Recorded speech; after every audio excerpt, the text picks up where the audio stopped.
Hi, how are you? Hope you are well. Today, I am starting a very long-awaited reading vlog that I am beyond excited for. If you've been with me for a while, you know last year I read My Roommate is a Vampire and I loved it. I will link my wrap-up where I talk about it in the description because I didn't make a reading vlog for it. But if you want to know my full thoughts on that one, I will link that in the description. I loved it. I thought it was fun. It was one of the funniest books I'd ever read because there are a lot of funny books that I've read, but that's one of the few where I was actually like laughing out loud. I thought it was so funny. I absolutely loved how clueless the vampire in that book was. It was so cute. And in general, it was just like such a fun, spooky read. I read it in October, September. So I was in like the Halloween mood and it was just absolutely perfect. And so I found out a week before it published that there is a sequel and it is called My Vampire Plus One. And so I did actually pre-order it as soon as I found out that it existed. Don't ask me why I haven't read it yet because I am so incredibly excited. Obviously, as you can probably tell, this has different people on the cover, so it's following different characters. I believe this was his obnoxious friend in book one, Reginald. Good old Reginald. And then I don't know who Amelia is. I don't know if she's a friend or not. I've been very excited since I found out. Don't ask me why I waited so long to pick it up. There is no method to the madness sometimes. Sometimes it's just madness.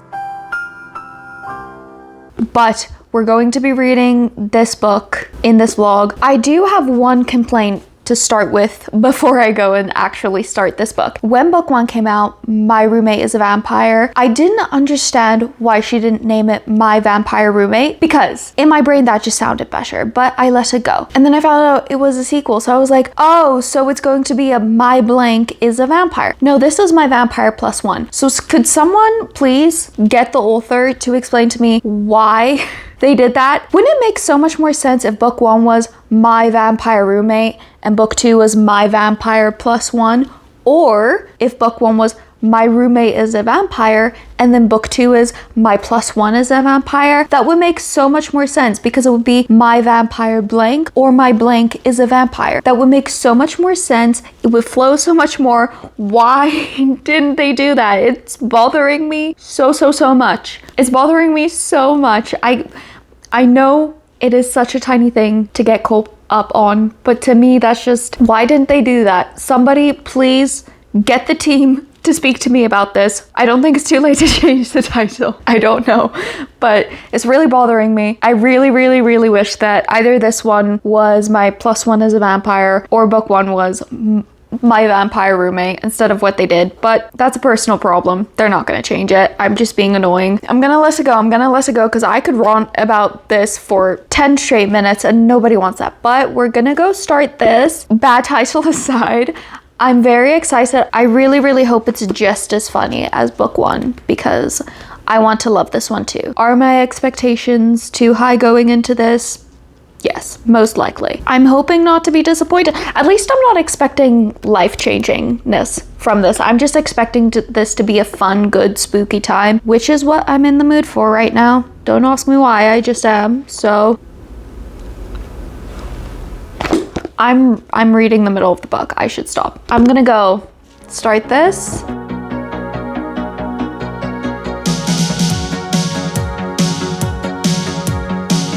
So I'm about 13 chapters into the book, which is on page 125, and so far I'm feeling a bit strange about it. The thing that I really liked about the first book, My Roommate is a Vampire, is the fact that in that book, the vampire was essentially Dracula that woke up after hundreds of years of sleep and was just very confused about the time because, again, it's Dracula waking up in 2023 and has absolutely no idea how society works anymore. Whereas he hasn't been asleep. He's just, he's been awake the whole time. He's definitely extravagant, more extravagant than, yeah, here's an example if you want to read while I'm talking, but he's definitely extravagant and more of a weirdo than necessarily a human man would be, but it's just not the same. The funny quirks aren't there, and so it took me a while to get into because it's just kind of, it doesn't have the charm that I loved about the first book. However, now that I am about 30% into this book, I am definitely a bit more enthralled with it. I'm more keen to pick it up, and in general,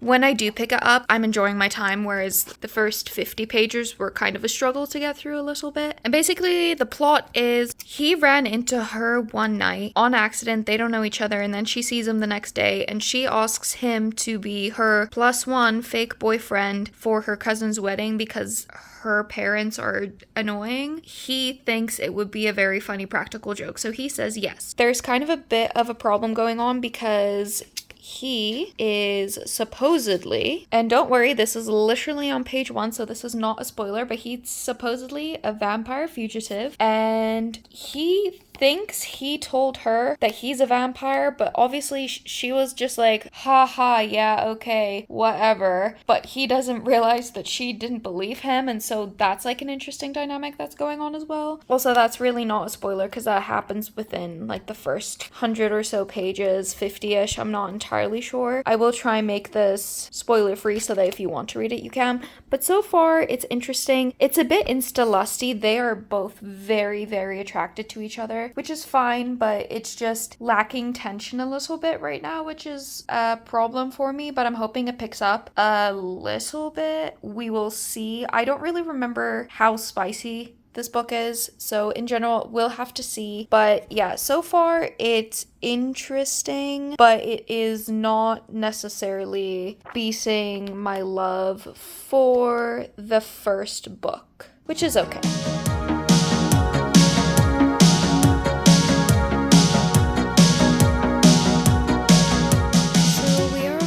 Page 136, and her stomach is fluttering because he cares about the fact that her family doesn't really care about her dietary restrictions. And once again, I'm only a few pages further in from my last checkup, and her stomach's already fluttering, and they already care about each other, and this and that and this and that. She's grabbing his hand without thinking about it, and he's squeezing back, and it's like a reflex and whatever. And so that's just what I mean when I say that this book feels like there's no tension. Like, it was very insta-lusty because they both find each other very attractive. They both are clearly starting to care for each other, and they're just like, oh, but I don't know why. And it's just, I don't know, it's kind of just dull. I don't know, like, I like tension, and obviously if this was a real life relationship, good for you. You hit it off very healthy, very happy. But in a book, I'm looking for yearning, I'm looking for slow burn, I'm looking for thirst, and this and that and this and that, and there's just none between them. The first one at least felt like there was tension because they were roommates, and so it was kind of almost forbidden, because if they broke up, it would have been odd, but because they have like a, oh, I'll never see you again in 3 weeks type of thing, it's just, I don't know. I'm struggling with this one. I kind of want to switch over to the audio, but that's going to take like 11 weeks to come through from the library, so I don't really know what to do.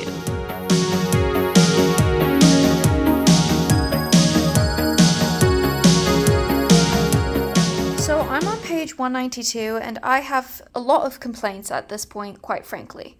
So I don't want to make the spoiler, so I'm going to try and be vague about my issues, but my first problem is that Reggie, thinks that Amelia, knows that he's a vampire. She doesn't. She made like a strange joke one night, and he just assumes that she knew based off of that joke. And so he keeps saying strange things, alluding to the fact that he is not a human being, and she is just taking everything at face value. For example, without any spoilers, it says here, I never imagined imagined you want this with someone like me. And she asks, what's wrong with someone like you? And he said, it's just unexpected, all of this. And this isn't the first time. Like earlier he did something paranormal and she was like, oh, how'd you do that? And he's like, I blah blah blah. And she's like, ah ha ha ha, he's so funny, he makes so many strange jokes, his sense of humor is so interesting, when in reality he's being fully serious and she's just not taking a full second to even consider the things that he's saying. And obviously, right, most people wouldn't assume that their fake boyfriend is a vampire. However, she's supposed to be making partner at her accounting firm and she's just not using any logic or reasoning when speaking to this man. She takes everything he says as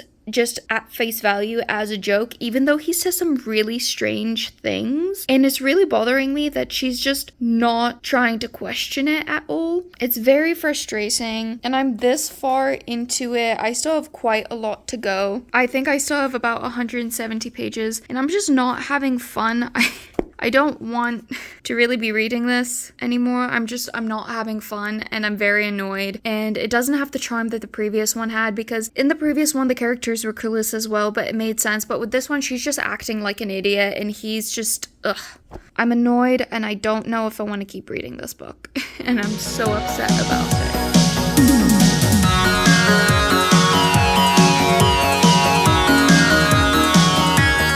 Hi. So I finished My Vampire Plus One. I ended up giving this book 3 stars, which is quite a disappointment compared to book 1 being 5 stars. I'm just disappointed because I was really anticipating this being a minimum of a 4. The reason why I ended up only giving this 3 stars is because this book just fell flat for me, quite frankly. As I mentioned quite a few times probably in this video so far, I love the first one a lot because it was essentially just Dracula waking up after hundreds of years of sleep and being confused, and so he gets a cute roommate to try and learn about the modern world. And it's just funny because he speaks funny, he dresses funny, and in general it was just goofy and charming and a wonderful time. However, we follow different characters, so obviously that charm that the first one had for that specific reason was lost. So that is why, to me personally, I was quite disappointed with it and it just fell flat for me. It did feel like this book was trying to create that charm by having Reginald, the male main character, be incredibly eccentric and out there and different, but it just didn't feel the same. Like, oh, he wears a pink feather boa on a brown skirt, he's so charming. Like, I don't know, it just didn't work for me because it just felt, I don't know, it felt almost just, like I said, it feels like it was trying to recreate that charm that the first one had that was so successful, and it just didn't work as well because he was awake the entire 200 years and he knows what's going on and this and that. It was just that he made strange jokes and that he wore clothing that wasn't considered normal, meaning he wore a skirt. So I just didn't really click with that as much. I did enjoy Reginald as a character. However, it felt like the author was trying way too hard to make him as unique as Frederick, who is the male main character of the first book. It genuinely it didn't work and I didn't like it. Don't even get me started on the fact that Cassie, one, is a very successful accountant. She's about to make partner at her firm and her parents don't get it. The book starts off with her being like, oh, they don't get my career choice. It's not that they don't approve, but they just don't understand it, this and that, this and that. And that just makes no sense to me. Sure, both her parents are teachers, one English, one history, but accounting is a very safe career choice. So even though they're not math people, I don't ever see parents being upset that their child would choose to go into accounting. Because as far as I'm aware, most parents want their children to go into a safe career, a career where there's a lot of opportunities, a career where they will never be out of a job.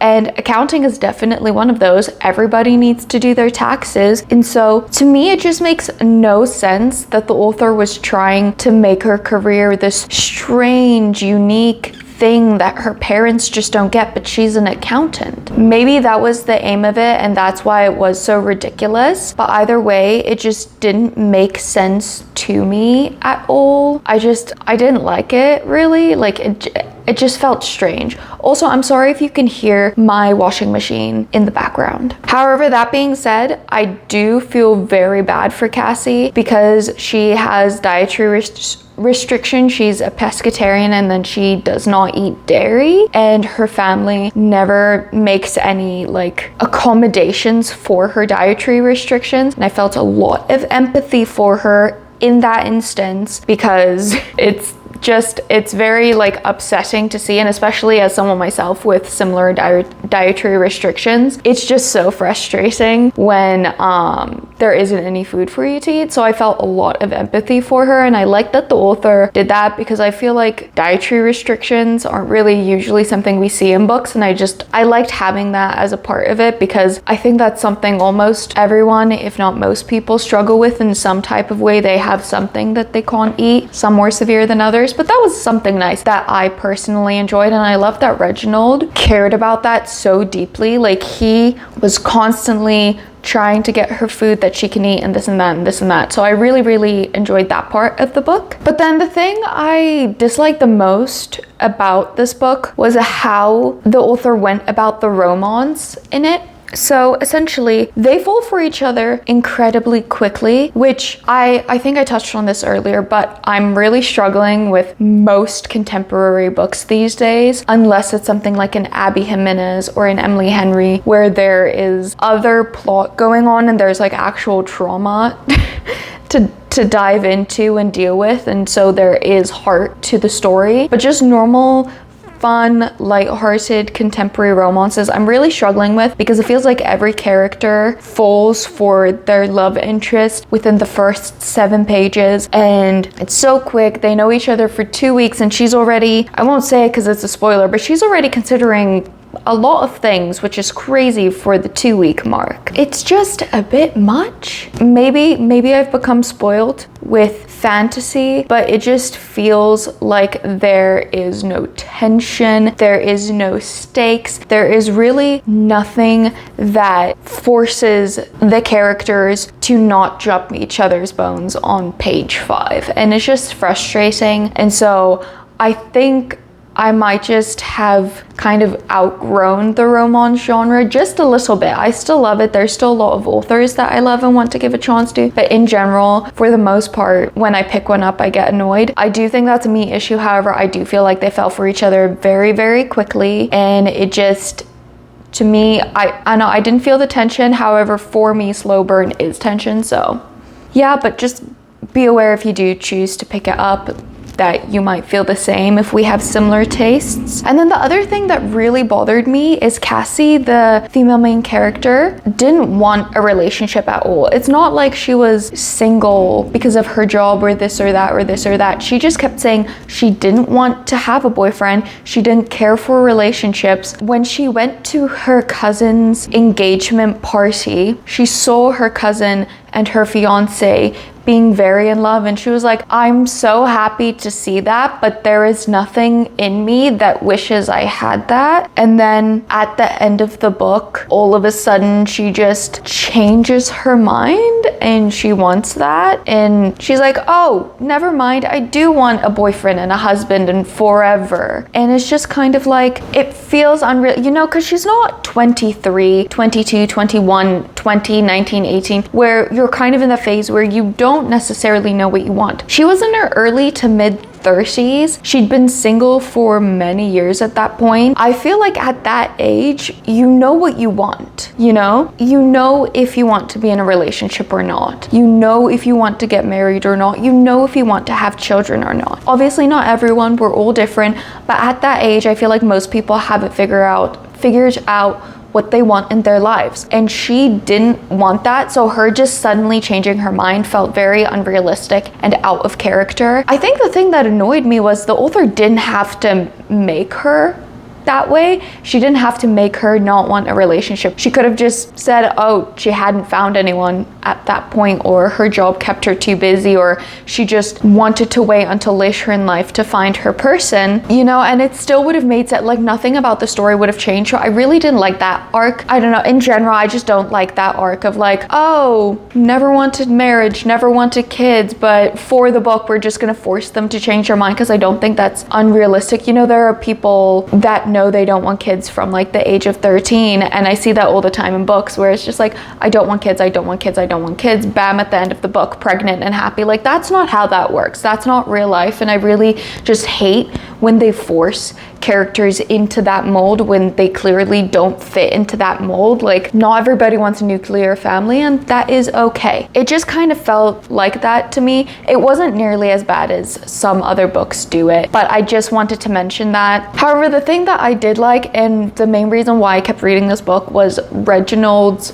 plot. I really enjoyed him being a vampire fugitive and having this rogue vampire clan hunting him down for the entirety of the book to reprimand him for the things that he may or may not have done. It was just really funny and outlandish, and it just felt really silly but interesting, and so I really enjoyed that plot, and that was really fun. And then I really enjoyed the resolution of that plot. I won't say what it is in case you want to go read this book yourself, but if you do, you know how they help Reginald at the end, and I just thought that was really funny. Like, of course that's the thing that they have to do to solve the situation, and I thought it was really funny. I would recommend it. I would definitely still say give this entire series a shot. I think book 1 is better. However, book 2 was still fun, and at the end of the day, if you just want a silly, fun, light-hearted paranormal romance that puts you in a Halloweeny mood, but in like a fun, spooky kind of way, and not in a actually scary, horrifying type of way, this book is perfect for that. The series is perfect for that. It's just like reading a witchy rom-com. It's just a fun, paranormal, magical time. If you have read both of the books in this series, please let me know. Do you also think that book 1 was better than book 2? Like, do you agree with my opinions,